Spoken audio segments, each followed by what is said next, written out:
ukafike kwenye uchungaji kutoka kwenye kazi yako ya usifike huko. Dhahabu ndio inavyokuwa hivyo. Hapa kwa nani? Umetapeliwa. Karibu my lovely sister. Hapa ni nyumbani kwangu. Nilisikia kuna kiwanja kinauzwa maeneo ya Iwambi. Yajayo yanafurahisha. Basi utafurahi.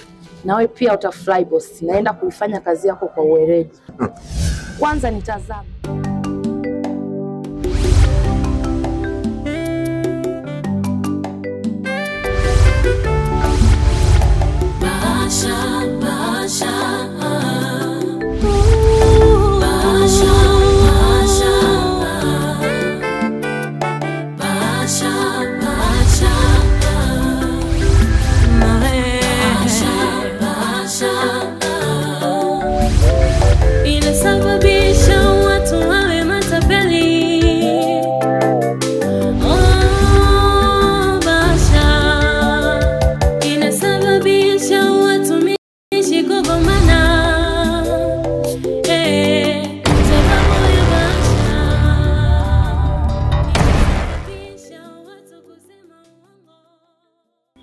Ikupa ni mtoto wako. Si ni aunti yako. Lakini Joyce ni wifi yako. So it's better ukachukua muda wa kwanza kuwatafuta. Watafute, si nawe ni damu yako. Watakuambia. Usichanganyane hapa dadangu, sawa? Sawa kaka. Anyway, Watafuta. mimi sijataka kwanza kuongea sana na mambo mengi. Yaani mimi sijapenda sasa tuendelee na mazungumzo haya. Kwanza muda wa kwenda kazini mimi umefika. Wacha niende kazini. So wacha mimi niende na nafikiri kila kitu nimekuelekeza huko ndani, maeneo yote nimekuonyesha. So utafanya kile kitu ambacho unaona ni sawa kwako kufanya. Bye. Okay.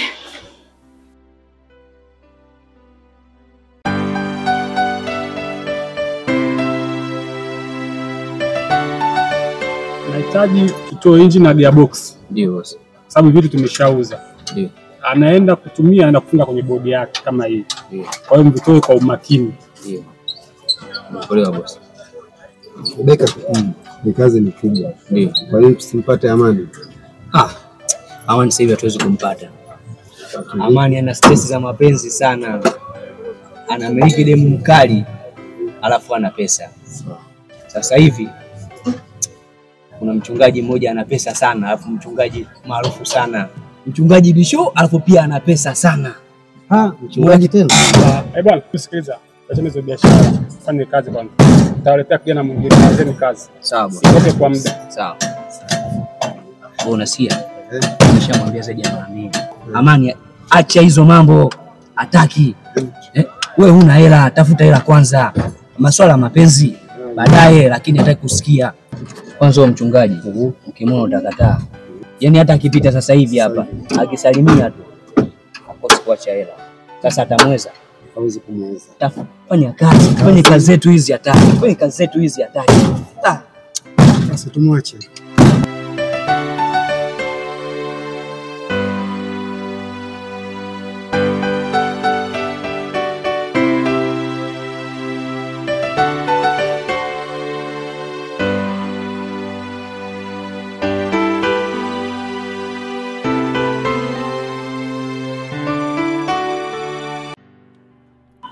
Omega.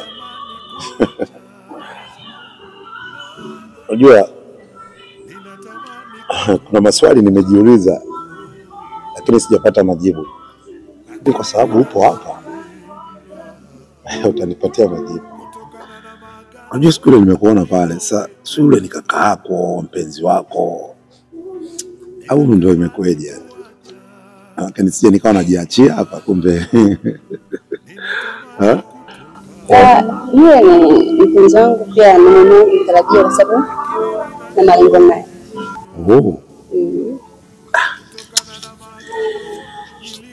Unajua katika vitu ambavyo wanawake wengi wanafeli Omega ni katika eneo la mahusiano. Unajua kitu chochote unachokiona kizuri hapa duniani, basi ujue kuna watu walifanya uchaguzi sahihi. Wakakaa, wakatafakari, mpaka mtu unaona anamiliki kitu kizuri, basi kitu cha kwanza lazima kwenye machaguo ufanye machaguo, yani chague kitu ambacho kiko sahihi kwako.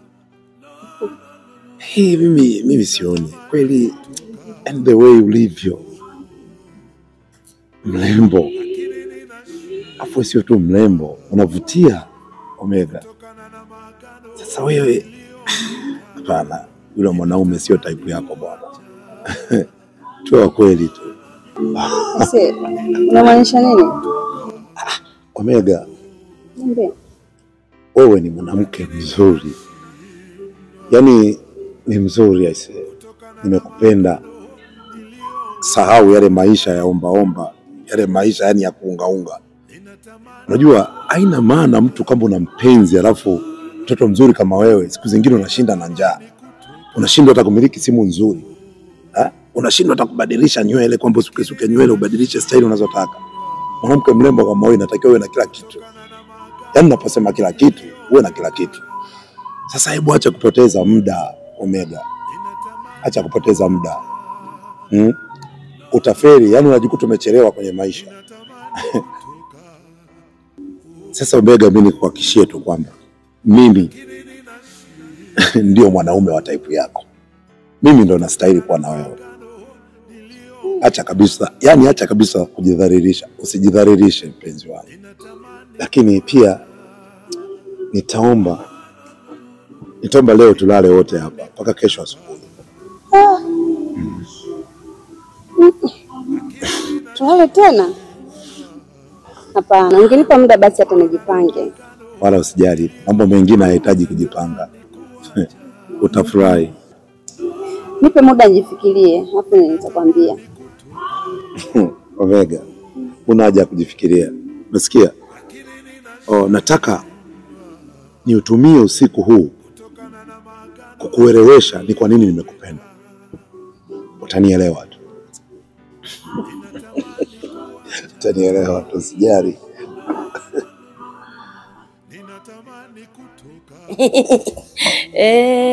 Nashukuru sana baba mchungaji kwa kunikubalia wito wangu. Najua nilienda nyumbani nikakuta empty, ilibidi nikupigie simu kwamba tuonane, lakini nakushukuru sana kwa kuwa umeniitikia wito. Amen. Barikiwe sana. Mimi bila kuchelewesha muda mchungaji, kilichonileta ni kuongea na wewe baba. Unajua wewe ni mtumishi wa Mungu.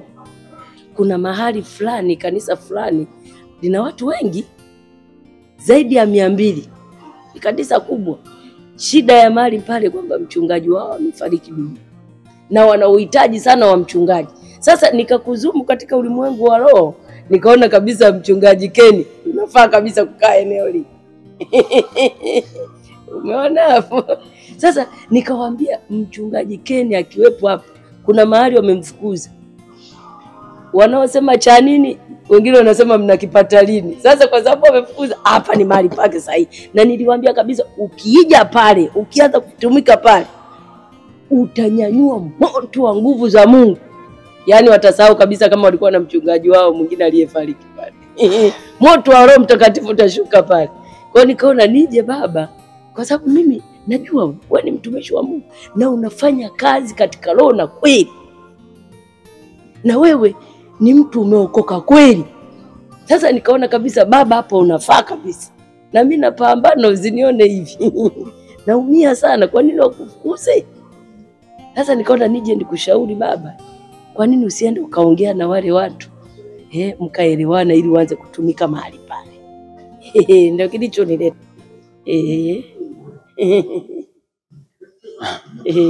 Baba. Matumaini. Baba. Mimi nazidi kukushukuru na kukufurahia. Amina. Unajua mimi nakufurahia sana uwepo wako. Kwa sababu unaonyesha jinsi gani una upendo na mchungaji wako.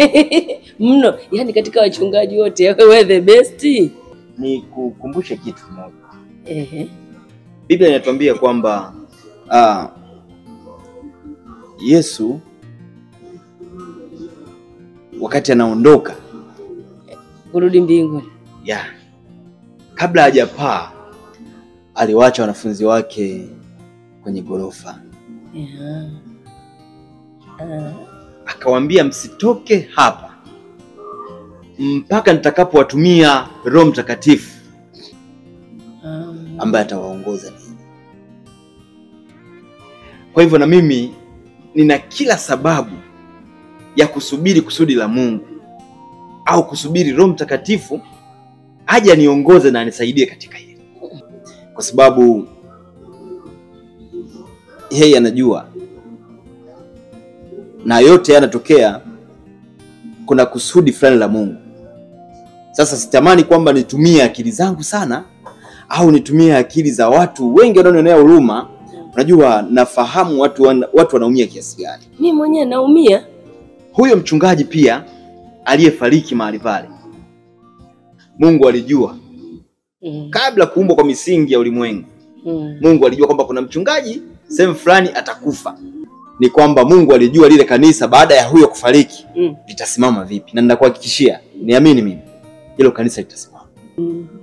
Maana Biblia inasema yeye aliyeanzisha kazi moyoni mwenu ndiye atakayemaliza. Kwa anajua kwamba nimeanzia hapa nitamalizia hapa.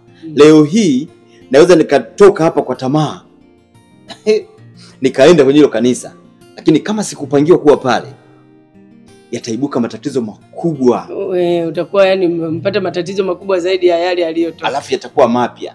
Manake huku sasa ni karibu yanaisha, kule ndio yatakuwa yanaanza. Mtumishi, Mungu akubariki. Na hapo unanikumbusha kwamba ukiitwa na Mungu kumtumikia, maana yake Mungu anakutengenezea mazingira ya kutumika. Hata kama utapata shida hapa, anakutoa hapa, atakupitisha katika majaribu mbalimbali, unatembea, unakuwa dhahabu ambayo inanolewa. Ukija huko unakuwa dhahabu inayong'aa. Lakini ukijiita mwenyewe, ndo haya akina msaidizi hapo wa askofu. Ujanja mwingi, vibasha kila sehemu. Mimi sasa hicho tuachane na hicho. Lingine nasema mtumishi, kwa sababu hapo unapoishi, kwa nini usianzishe hata ka fellowship? Yaani unaanzisha hata kaibada. Mimi nipo, nitakuwa nakusaidia kwa sababu wewe ni mtumishi wa Mungu na una nguvu za Mungu, na naamini kabisa unafanya kazi katika roho na kweli. Ulipo nipo. Ukigeuka nyuma unaniona. Amen. Tengeneza hata unafanya tu ibada, mimi nitakusaidia hata katika praise kuimba. Amen. Nikupe siri moja. Mchungaji anafananishwa na daktari. Utatibu ukiwa hospitalini, lakini kama uliitwa kwenye udaktari, utatibu hata ukiwa mtaani na utatibu ukiwa nyumbani. Hilo neno. As long as unaona mgonjwa anayeumwa ni size yako. Kwa hiyo mimi wanapokuja watu ambao unajua hawa nimeletewa hichi kitu kiko ndani ya uwezo wangu, mimi namuita. Sasa lazima ashuke. Anaitika. Mungu akubariki sana baba.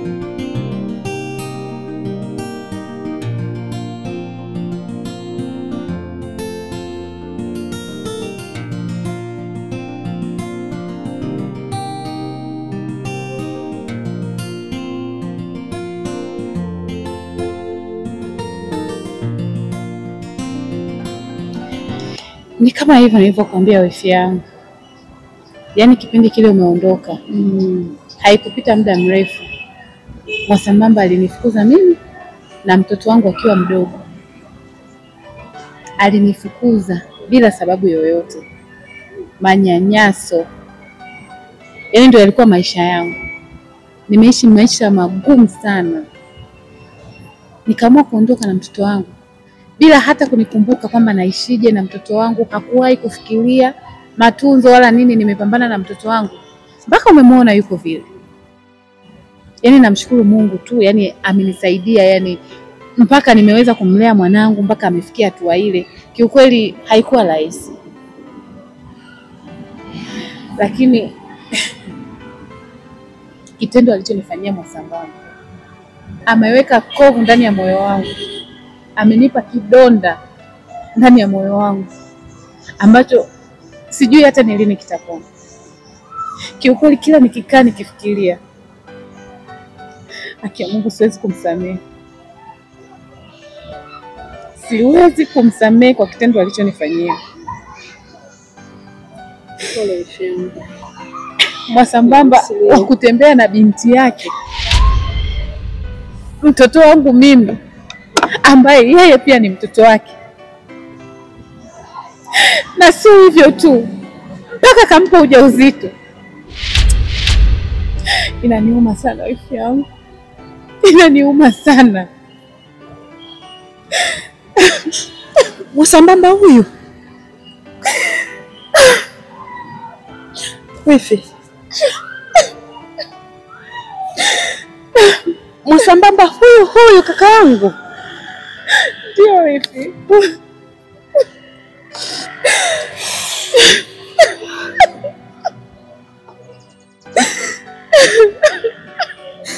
Pole mama. Pole mama, pole. Pole. Pole mama.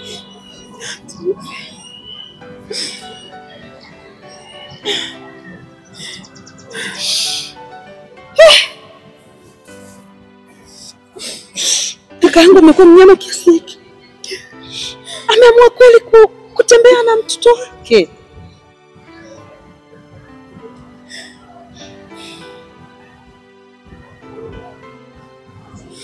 Wifi, siwezi kuendelea kukaa hapa. Siwezi. Naomba niondoke.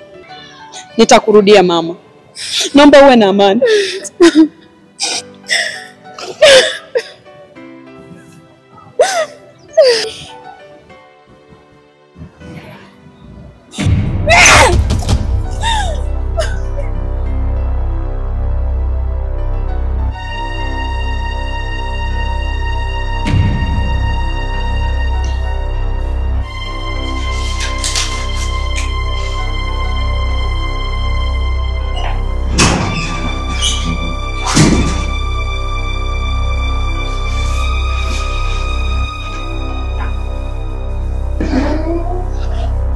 Shikamoo baba.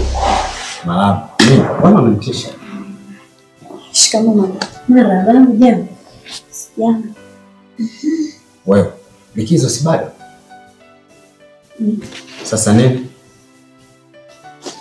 Wamenifukuza shuleni. Tatizo? Sijui. Unajue, wewe usinifiche kitu. Tena usitake kunikwaza. Nimepigiwa simu na mwalimu wako. Ameniambia kila kitu kinachohusu wewe. Kwa hiyo basi nachotaka sasa hivi, nyosha hivi. Sitaki kupinga. Nyosha. Kwa nini umefukuzwa? Naongea na wewe. Kwa nini umefukuzwa?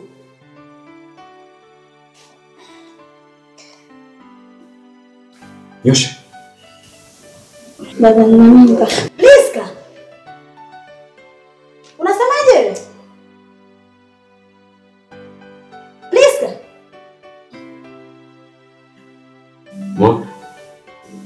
Mke wangu. Ndio matunda haya. Una mimba. Haya. Nani kakupa mimba? Priska. Tusipotezeane muda. Nani kakupa mimba?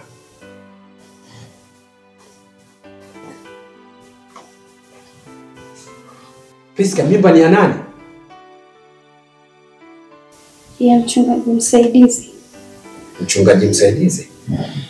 Mchungaji msaidizi ndio nini? Ndio kidudu gani hicho? Askofu msaidizi baba. Askofu msaidizi wa wapi? Wa wapi? Askofu msaidizi wa wapi? Mwasambamba. Mwasambamba? Ndio.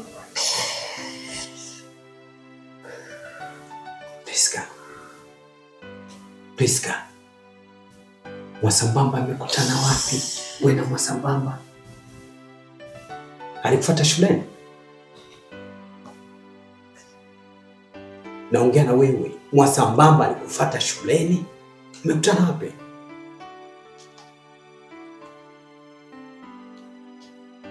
Walikutana hapa? Hapa mjini?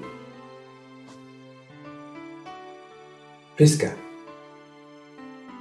una uhakika mimba ni ya Mwasambamba au unataka tu kunigombanisha na mtumishi? Ni Mwasambamba baba. Una uhakika? Mama Priska, umeona mambo anayofanya mtoto wako? Huyu mtoto anataka kunichunganisha na mtumishi. Sasa basi, sisi na yeye moja kwa moja mpaka kwa Mwasambamba. Huyu anataka kutuchonganisha na watumishi. Wewe wole wako utudanganye. Ase wewe nitakufanya kitu kibaya sana. Twende. Weka begi hapo. Twende.